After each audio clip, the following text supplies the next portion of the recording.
Kita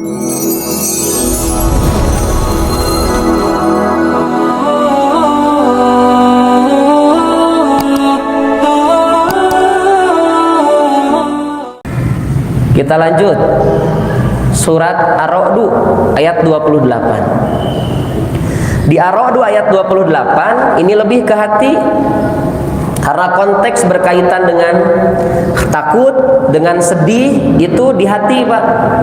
Maka Allah sampaikan alladzina amanu, orang-orang yang beriman itu, wa tatmainnu qulubuhum bidzikrillah. Mereka itu tenang hatinya hanya dengan mengingat Allah. Ala bidzikrillah tatmainnul qulub. Ingatlah, hanya dengan mengingat Allah hati menjadi tenang. Kalau orang yang galau itu adalah orang-orang yang dia tidak ingat kepada Allah. Kalau saya dengan Bapak Ibu diterpa masalah apapun, jika ingat sama Allah, maka Allah itu maha kuasa atas apapun. Allah maha kuasa atas segalanya. Maka kalau begitu Bapak Ibu, kalau Allah berkehendak atas segalanya, siapa yang kita kemudian harapkan untuk bergantung kecuali hanya Allah. Maka dalam surat Al-Ikhlas, Allahus Somad, Allah itu tempat bergantung segala sesuatu. Maka Nabi Yakub, Pak, Nabi saat sedih, saat punya masalah, ngobrolnya kepada Allah saja. Itu surat Yusuf ayat 85. Di surat Yusuf ayat 85, Nabi Yakub itu hanya curhat kepada Allah. Dan ini juga harus belajar ya. Saya dengan Bapak Ibu belajar untuk curhat, kemudian menyampaikan kesedihan hanya kepada Allah. Latihan, harus belajar. Mungkin tidak segera, tapi harus dicoba. Maka Allah sampaikan di ayat 85-86 surat Yusuf itu, hanya kepada Allah lah aku mengadukan setiap masalah dan kesedihanku. Dan ini harus kita contoh. Bagaimana Allah ingin kita benar-benar Allahus Somad, Allah sebagai tempat bergantung. Maka ihwatul iman, Bapak Ibu yang dimuliakan Allah, mudah-mudi yang sama dimuliakan Allah, itu beberapa contoh ayat. Maka kalau rizki sudah dijamin, kalau semua Allah yang maha kuasa, maka apa yang kemudian kita takutkan dan khawatirkan dalam hidup? Karena ternyata besok lusa milik Allah, rizki juga milik Allah, kita pun diberi rizki oleh Allah. Maka semua yang hadir saat ini ada dalam tanggungan Allah Subhanahu wa ta'ala. Ditambah lagi dengan surat Al-Baqarah ayat 286. Al-Baqarah ayat 286 menyampaikan, la yukallifullahu nafsan illa wus'aha, laha ma kasabat wa 'alaiha maktasabat. Sampai ayat itu Bapak Ibu, sampai kalimat itu kita jadi paham benar, Allah tidak akan memberikan beban apapun kecuali beban itu sesuai dengan kesanggupannya. Dan mohon maaf Bapak Ibu, beban yang dimaksud bukan masalah terlalu kecil jika yang dimaksud beban adalah masalah. Ini kan biasanya ayat ini dipakai kalau kita punya masalah, terus disampaikan tuh, tenang, Allah itu memberikan beban sesuai dengan kesanggupannya. Padahal Bapak Ibu, saya sering ulang-ulang, ayat ini tidak berkenaan dengan masalah itu, tapi berkenaan dengan ibadah. Saya ulangi, berkenaan dengan ibadah. Bapak Ibu, ibadah beban bukan? Ibu, sholat beban bukan? Saum, haji, baca Quran, semuanya beban, Pak.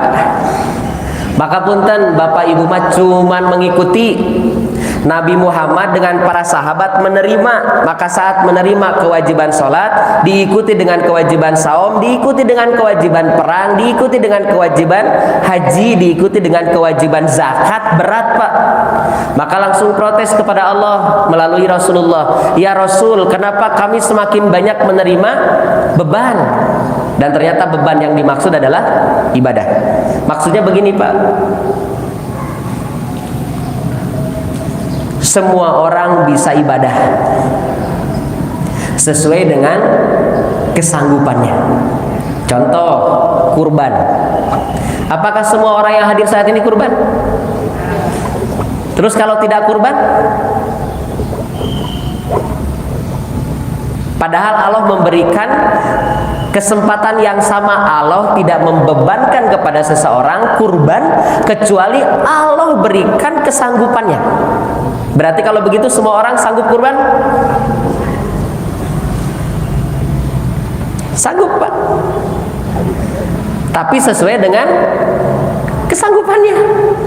Ibu sanggup onta? Kurban unta Pak? Unta. Kalau tidak sanggup? Sapi. Sapi satu atau dibagi 7?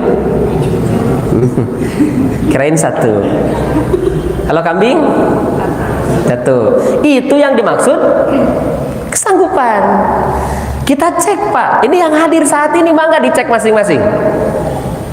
Orang tuh jadi harusnya gini Bapak Ibu, harusnya orang itu galau kalau nggak bisa kurban. Maksudnya begitu, yang dimaksud beban itu adalah beban ibadah. Maka orang kalau tidak bisa ibadah, baru tuh dia sedih, baru dia takut gitu. Di kita malah takut kalau bukan itu gitu. Takut besok lusa ada masalah urusan dunia. Padahal Allah ingin kita galaunya itu urusan ini. Kalau nggak bisa kurban, nggak bisa ibadah, baru galau. Kenapa ya saya tidak bisa kurban? Padahal Pak Rahmat, kalau saya makan tuh di Ampera, nah 45.000. Satu kali makan Bu, sop iga 45.000. Kalau makan saya Pak Asep 2 kali 90.000 Pak. Itu baru 2 kali makan. Kalau ibu berapa kali sehari? 3 kali sehari. Kalau hitungan saya 45.000 jadi sabaraha. Itu jadi banyak banget ya, 120-130.000. Kalau 130.000 makan saja gitu, itu luar biasa. Maka kita potong kecil Pak, yang 10.000 kan biar gampang hitungnya. Sekali makan 10.000. Tadi berapa kali? 3 kali. Itu teh yang sakit Pak Sef. Minum obat. Kalau yang sehat bisa 4, bisa 5. Bu, ada ngopi nggak? Makan 3 kali, ngopi berapa kali?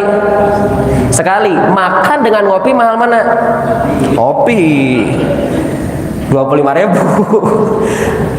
Lihat Pak, bayangkan kalau hanya makan saja misalnya dengan 10.000 satu kali makan, seharinya 3 kali makan 30.000 Pak. Itu satu orang 30.000, satu bulannya 900.000 kali 10 9 juta. Kurban berapa? Ada yang lebih murah nggak? Boleh nawar nggak? Ada yang lebih murah nggak? Apa? Kambing berapa? 3 juta, turun setengah. Ada yang 2,5 juta?